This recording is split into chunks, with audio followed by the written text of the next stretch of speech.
Donc, dans le premier chapitre, après l'introduction, il dit le premier accord, puisqu'il y en a 4, le premier, que votre parole soit impeccable.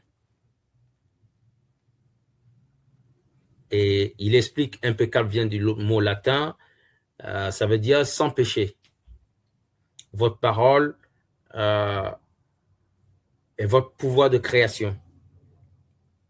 Voilà. Ensemble, par exemple, ensemble, réfléchissons à quelque chose de concret. Dire à un enfant que tu es stupide, ça peut le conditionner pour la vie.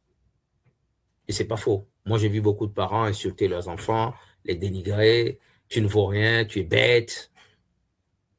Il dit ce n'est pas bon du tout. C'est très négatif.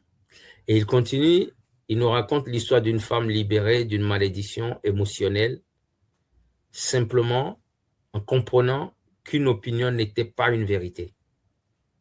Voilà. Celui qui te dit tu es stupide, il émet une opinion, un avis. Ce n'est pas une vérité. La parole peut être magique, qui libère. Elle peut être médisante, qui détruit. Voilà, il appelle magie blanche, magie noire. Bon, c'est des termes à lui, mais moi, je peux dire des paroles positives et des paroles négatives. Les paroles positives vont te libérer et les paroles négatives peuvent détruire les gens.